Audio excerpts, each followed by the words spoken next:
For 5 years, the entire neighborhood gathered every Friday for dinner, laughing, eating, and trusting one man. But what they didn't know was that their kind host was hiding a deadly secret just beneath their feet. Maplewood Lane was the kind of neighborhood people felt proud to live in. It was quiet, clean, and friendly. Tall trees lined the street, and every house had a small garden in front. In the evenings, children rode their bikes while parents talked across fences. On weekends, the smell of barbecue filled the air. Most people had lived there for years. They trusted each other. Doors were sometimes left unlocked. If someone forgot to close their garage, a neighbor would quietly do it for them. It was the kind of place where strangers stood out. That's why everyone noticed the day Daniel Harper moved in. It was a warm spring morning when the moving truck arrived. People watched from their windows as boxes were carried into the old blue house on the corner. That house had been empty for almost a year after the previous owners moved away. Now, it had a new owner. Daniel stepped out of the truck wearing a clean white shirt and dark jeans. He looked to be in his early 40s. His hair was neatly combed, and he wore a calm, confident smile. He waved at anyone who glanced his way. Within an hour, Mrs. Collins from across the street walked over with a tray of cookies. "Welcome to Maplewood Lane," she said warmly. Daniel smiled wider. "Thank you. That's very kind." His voice was calm and friendly. He spoke clearly and politely. It was hard not to like him. By the end of the day, 3 more neighbors had stopped by to introduce themselves. Daniel greeted each one with kindness, shaking hands and thanking them for their help. But what really made people notice Daniel Harper wasn't just his politeness. It was how quickly he became involved in the neighborhood. Just 1 week after moving in, Daniel surprised everyone. He hosted a dinner. Flyers appeared in mailboxes along the street, simple white papers with neat handwriting. "Friday night dinner at my place. Everyone welcome." People were curious. It wasn't common for a new neighbor to invite an entire street to dinner. Still, Maplewood Lane was friendly, and free food was always welcome. That Friday evening, lights glowed warmly from Daniel's house. The front porch was decorated with string lights, and soft music played from inside. As neighbors walked up the path, they smelled something delicious. Roast chicken, fresh bread, garlic and herbs. The scent drifted down the street, making mouths water before anyone even stepped inside. Inside the house, the dining table was full of food. Large trays of pasta, bowls of salad, roasted vegetables and golden, brown chicken filled every corner. "Wow," Mr. Collins whispered to his wife. "He cooked all this himself." Daniel stood near the kitchen, smiling proudly. "Please, eat as much as you like," he said. People filled their plates. They laughed, talked, and complimented the food again and again. "It's amazing," Mrs. Collins said after her first bite. "Better than restaurant food." Another neighbor agreed. Children sat at a smaller table, happily eating cookies and laughing. Daniel made sure everyone had enough. He refilled drinks, passed bread, and checked if anyone needed more food. That night ended with full stomachs and happy smiles. And that was only the beginning. The next Friday, Daniel hosted another dinner. And then another. Soon, Friday night dinners became a tradition on Maplewood Lane. Neighbors began to look forward to them all week. Daniel never repeated the same menu twice. 1 week it was grilled steaks, another week, baked salmon, sometimes homemade pizza, other times rich pasta dishes covered in creamy sauce. People joked that he should open a restaurant. But Daniel always laughed and shook his head. "I just enjoy cooking," he would say. He remembered everyone's favorite foods. He baked birthday cakes for children. He made special dishes for elderly neighbors who had trouble cooking. If someone was sick, Daniel brought soup. If someone had car trouble, Daniel helped fix it. If snow covered the street, Daniel was the first outside with a shovel. He became more than just a neighbor. He became someone people depended on, someone they trusted. Children adored him. They called him Mr. Dan. He gave them cookies and listened patiently to their about school and games. Parents felt safe letting their kids play in his yard. Everything about Daniel felt warm and welcoming. Except for one small detail. No one knew much about his past. Whenever someone asked where he lived before, Daniel gave short answers. "Oh, just another town," he would say casually.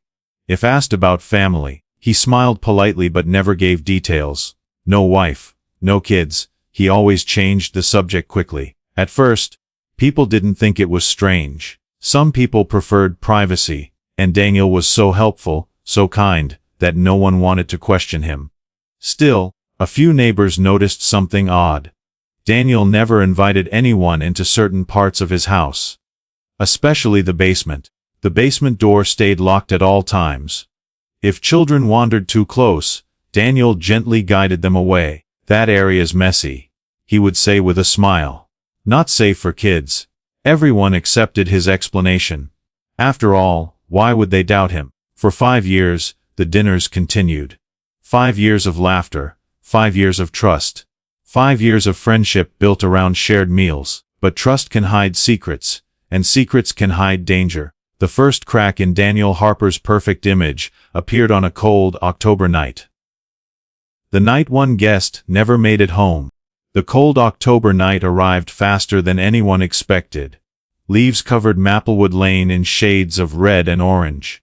The air smelled of autumn, and a chilly wind moved through the trees. Inside Daniel Harper's house, however, everything felt warm and welcoming as always. It was Friday night. Dinner night. Lights glowed from the windows of the blue house on the corner. Soft music played in the background, and the smell of roasted meat drifted into the street. People walked toward the house carrying small dishes, desserts, salads, and drinks to share. That night, Daniel had prepared roast beef with mashed potatoes, buttered corn, and freshly baked rolls. "Smells amazing already," Mrs. Collins said as she stepped through the door. Daniel smiled. "Wet until you taste it." The neighbors filled the living room with laughter and conversation. Children played near the hallway, chasing each other while adults talked about work, school, and weekend plans. Among the guests that night was Thomas Reed. Thomas wasn't one of the most social people on the street.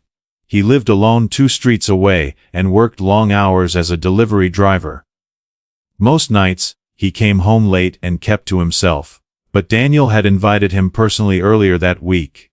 "Come join us Friday," Daniel had said kindly. "It'll be good to relax after work." Thomas hesitated at first. He wasn't used to big gatherings. But after thinking about it, he decided to accept the invitation. That Friday evening, Thomas walked in Daniel's house holding a small box of store-bought cookies.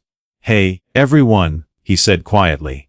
"Thomas!" "Glad you made it," Daniel said warmly, patting him on the shoulder. Thomas looked a little nervous, but soon he relaxed. The friendly atmosphere made it easy to feel comfortable. Dinner was served around 7 p.m. Everyone gathered around the large table. Plates were filled with roast beef, mashed potatoes, and warm bread. Steam rose from the dishes, filling the air with delicious smells. Thomas sat near the middle of the table. Neighbors later remembered that he seemed happy. He laughed at jokes. He even told a funny story about a delivery he made to the wrong address. "Best meal I've had in months," Thomas said after finishing his plate. Daniel smiled proudly. Throughout the evening, nothing seemed unusual. Around 9 p.m., people began leaving one by one. Some had children to put to bed. Others were tired after a long week. Thomas stood near the front door, putting on his jacket. "Thanks for the dinner," he told Daniel. "You're welcome any time," Daniel replied. Several neighbors saw Thomas step outside. That was the last time anyone saw him. The next morning, Thomas didn't show up for work. At first, his boss wasn't too worried. Maybe Thomas overslept. Maybe he was sick. But when he didn't answer his phone, concerns started to grow. By the afternoon, his boss drove to Thomas's house. His car was parked in the driveway. The front porch light was still on. The door was locked. No answer. Something didn't feel right. 2 days passed, then 3. Thomas's phone went straight to voicemail every time someone called. Neighbors began to notice his absence. Mrs. Collins mentioned it during her morning walk. "I haven't seen Thomas lately," she said. "Maybe he's visiting family." Someone replied. But Thomas didn't have close family nearby. After nearly a week, concern turned into fear. Police were finally called. Officers arrived at Thomas Reed's house early one morning. They knocked on the door several times before entering with permission from his employer. Inside, everything looked normal. Too normal. His wallet sat on the kitchen counter. His keys were beside it. A half-empty cup of coffee rested near the sink. Nothing looked disturbed. No broken windows. No signs of struggle. No note. No explanation. It was as if Thomas had simply vanished into thin air. The news spread quickly through Maplewood Lane. People gathered outside, whispering nervously. What happened to him? Did he leave town? Did something bad happen? The fear slowly settled into the neighborhood like a heavy fog. Then someone remembered something important. The last time Thomas was seen. Wasn't he at Daniel's dinner Friday night? Mrs. Collins asked. Several neighbors nodded. Yes, Thomas had been there. That detail caught the attention of police. Later that afternoon, officers walked to Daniel Harper's house. Daniel answered the door with his usual calm smile. "Good afternoon, officers," he said politely. "We're asking about Thomas Reed," one officer explained.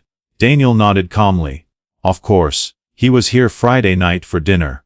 "What time did he leave?" Daniel paused for a moment, as if thinking carefully. "Around 9 p.m., I believe," he replied. "He thanked me for dinner and walked out like everyone else." Other neighbors confirmed the same story. They had seen Thomas leave. No one saw anything suspicious. Daniel invited the officers inside. He answered every question politely and confidently. He even offered them coffee. From the outside, Daniel Harper looked completely innocent. Helpful, friendly, calm. Police had no evidence to suspect him. So after a few more questions, they left. Days turned into weeks. Search teams looked through nearby woods and empty fields. Missing posters appeared on telephone poles and shop windows. But Thomas Reed was never found. Eventually, the investigation slowed. The case became just another unsolved mystery. And slowly, life on Maplewood Lane returned to normal. Children played again. Neighbors laughed again. Friday night dinners continued as usual. Daniel kept cooking, kept smiling, kept welcoming people into his home. But what no one realized, what no one even imagined, was that Thomas Reed wasn't the only guest who would disappear after sharing a meal at Daniel Harper's table. And somewhere, hidden behind locked doors, Daniel Harper was already planning his next victim. 2 years passed after Thomas Reed disappeared. At first, people spoke about him often. His missing posters stayed on street corners, slowly fading under sun and rain. Neighbors whispered about possible reasons for his disappearance. But as time moved forward, life pushed the memories aside. New routines replaced old worries, and Daniel Harper's Friday night dinners never stopped. If anything, they became even more popular. New families moved into Maplewood Lane, and they were quickly welcomed into the tradition.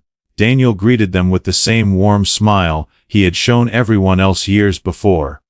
"Friday nights are special here," he would say proudly. "You'll love it." And they did. Inside Daniel's home, laughter filled the rooms. Plates clattered. Music played softly. Everything felt normal, safe, comfortable. But then, another person vanished. Her name was Lena Brooks. Lena lived alone in a small yellow house at the end of Maplewood Lane. She worked at the local library and was known for her quiet nature. She didn't talk much, but she always smiled politely and greeted neighbors when she passed by. She had lived in the neighborhood for 3 years. And like everyone else, she attended Daniel Harper's dinners regularly. She rarely missed a Friday. Neighbors remembered her bringing homemade pies or small desserts to share. She often sat near the corner of the table, listening more than speaking. But on one cold winter evening, everything changed. That Friday night looked like every other. Daniel had prepared baked salmon, rice, and roasted vegetables. The smell of lemon and herbs filled the house. Snow covered the ground outside, making the warm lights inside feel even more comforting. Lena arrived around 6:45 p.m., carrying a small chocolate cake. "I made this earlier," she told Daniel softly. He smiled warmly. "Perfect timing," he said. "Everyone will love it." Dinner went smoothly. People talked about winter holidays and upcoming plans. Children laughed as they played board games on the living room floor.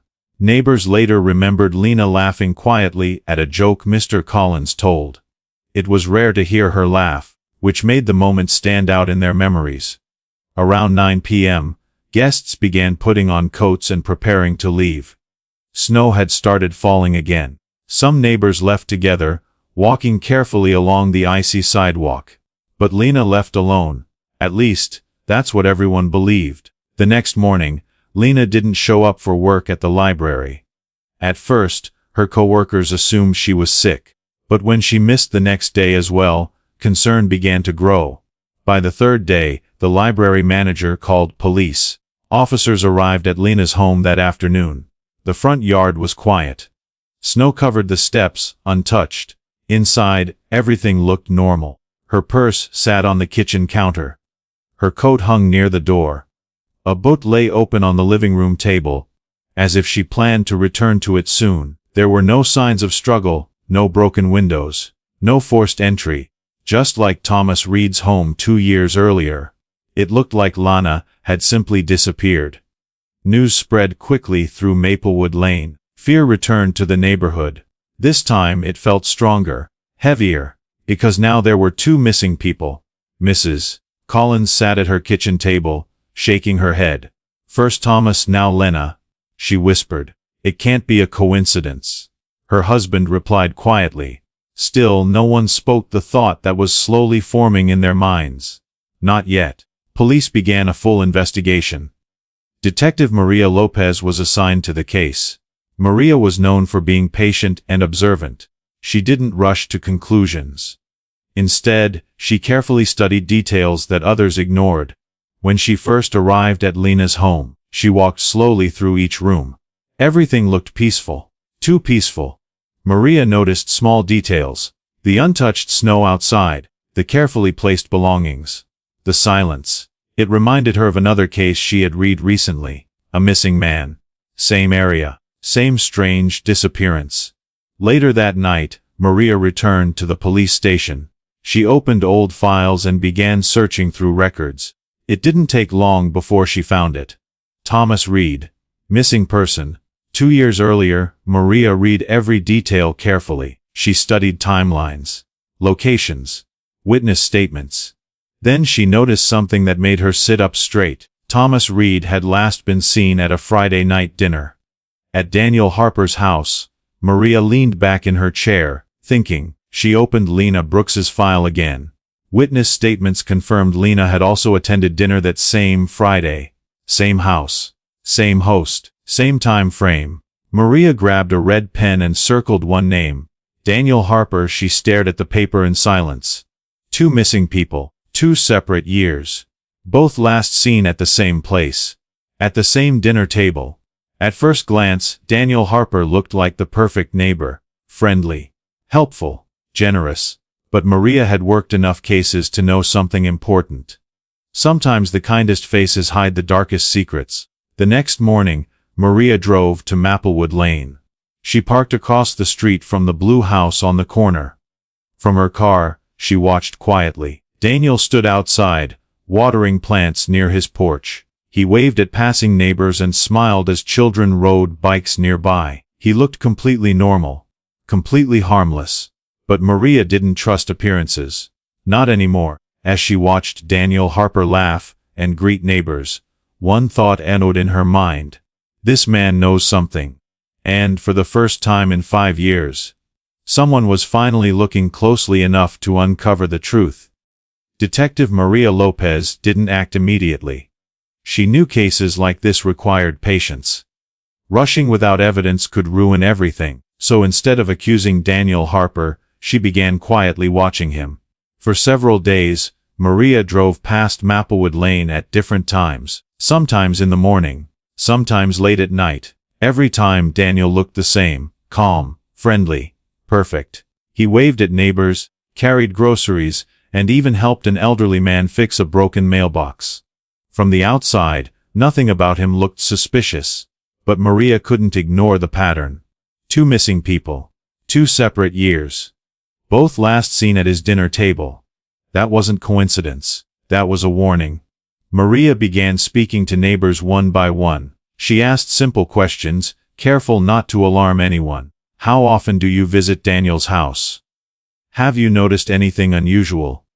Most people gave the same answers. He's the nicest man on the street.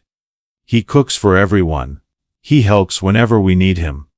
But one detail kept repeating. The basement. No one really goes down there, Mrs. Collins said during one interview. Why not? Maria asked calmly. Mrs. Collins shrugged. He keeps it locked. Says it's just storage. Another neighbor shared a similar story. I once asked if I could store some old boxes down there, Mr. Collins said. He refused. Said it was too full already. Maria wrote the detail in her notebook. Basement, always locked that night. She reviewed everything again. Thomas Reed, last seen at dinner. Lena Brooks, last seen at dinner. Daniel Harper, basement locked at all times. The pieces were beginning to fit together. The next morning, Maria returned to the police station and requested a search warrant. It took several hours to get approval. But by late afternoon, she had it in her hand. Now there was no turning back. That evening, police cars rolled quietly onto Maplewood Lane. Neighbors stepped outside, confused and worried. Maria walked straight toward Daniel Harper's house, her face calm but serious. Daniel opened the door before she even knocked. Detective Lopez, he said with his usual polite smile. What can I do for you? Maria held up the warrant. We're here to search your property. For a brief moment, Daniel didn't speak. The smile on his face faded, just slightly. Most people wouldn't have noticed, but Maria did. Of course, Daniel said after a pause. I have nothing to hide. Officers entered the house. The search began. At first, everything looked normal. The living room was clean and organized. Family photos decorated the walls. The kitchen smelled faintly of herbs and spices. Maria carefully opened drawers and cabinets. Nothing unusual. Bedrooms were tidy. Closets were neat. Everything was almost too perfect. That bothered her. People who live normal lives rarely keep everything perfect. Then they reached the basement door. It stood at the end of the hallway. Closed. Locked. Maria turned to Daniel. Why is this locked? She asked. Daniel crossed his arms casually. Just storage, he replied. Old tools and boxes. Nothing important. Maria stepped closer to the door. Unlock it. Daniel hesitated. Only for a second. But that second felt loud in the silent hallway. Slowly, he reached into his pocket and removed a small key. He handed it to Maria without speaking. Maria unlocked the door. As soon as she pulled it open, a heavy smell drifted upward. Rotten. Thick. Unmistakable. Officers covered their noses. Maria felt her stomach tighten. She had smelled that odor before, and she knew exactly what it meant. They switched on their flashlights and stepped down the narrow staircase. The basement was cold. Darker than expected. Dust covered the floor. Shelves lined the walls, filled with boxes and old tools. At first glance, it looked like ordinary storage. But Maria kept walking. Something felt wrong. Then she noticed it. A metal door at the far end of the basement. It didn't match the rest of the room. Open that, Maria ordered. Daniel remained silent. An officer forced the door open. Inside was a hidden room, and what they saw inside made the entire room fall silent. Chains hung from the ceiling. Plastic sheets covered parts of the floor. Sharp tools lay neatly arranged on a metal table. The air inside the room was colder than the rest of the basement, and beneath the floor, they found disturbed concrete. Maria knelt beside it. Dig here, she instructed. Officers worked quickly, breaking through the surface. Minutes later, the first discovery appeared. Human remains. The room filled with stunned silence. No one spoke. No one moved. Maria stood slowly, her face pale but steady. "Call for backup," she said quietly. More officers arrived, more digging began, and with each passing hour, more remains were uncovered. Not one victim, not two. Several. Upstairs, neighbors gathered in the street, whispering in fear. Police tape surrounded the house. Flashing lights filled the night. Everyone watched as Daniel Harper was led outside in handcuffs. The same man who had cooked their dinners. The same man who had smiled and joked with them. Now standing silently between two officers. Mrs. Collins covered her mouth in shock. "No," she whispered. "That can't be true." The children clung to their parents, confused by the sudden chaos. Daniel didn't struggle. He didn't shout. He didn't deny anything. He simply walked toward the police car with a blank expression. As he was placed inside, he glanced once at the crowd of neighbors. For the first time, there was no smile. That night changed Maplewood Lane forever. But the worst truth was still waiting to be uncovered. Because as investigators continued digging, they realized something terrifying.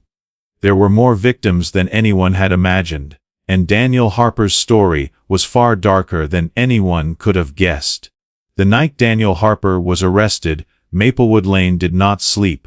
Police lights flashed across houses, turning quiet homes into scenes of fear and confusion. Yellow tape surrounded the blue house on the corner.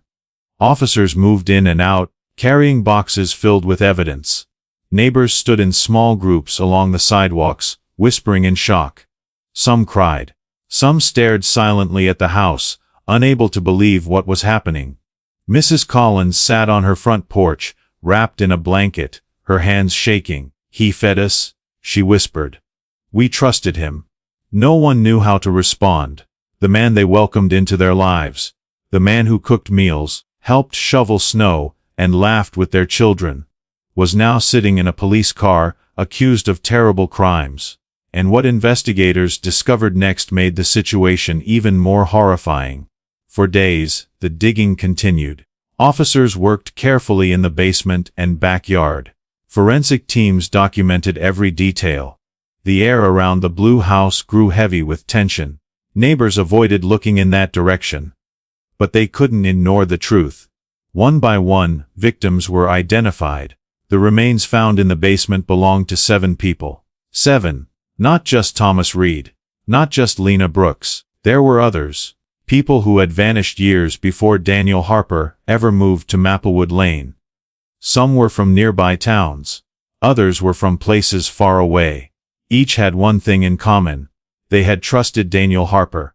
The news spread quickly through television reports and newspapers. Soon, the quiet neighborhood became known across the state. People everywhere asked the same question: how could no one notice?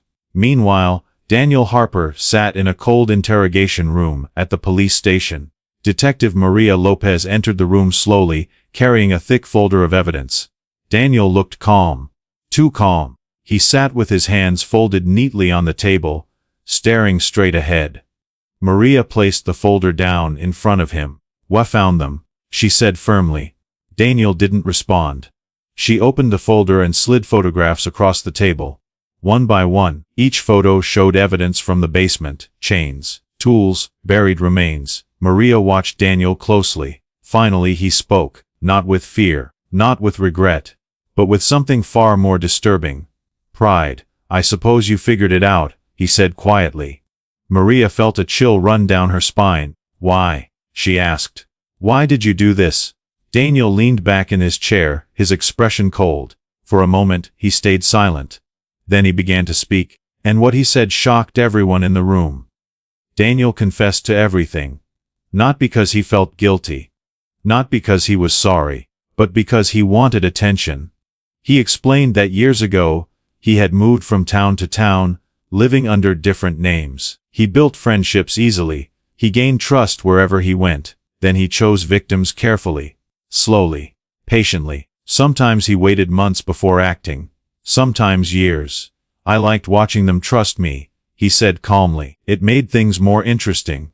Maria stared at him, unable to hide her disgust. "Why host dinners?" she asked. Daniel smiled faintly. "A cold, Empty smile. Because it made people feel safe, he replied. No one suspects danger at a dinner table.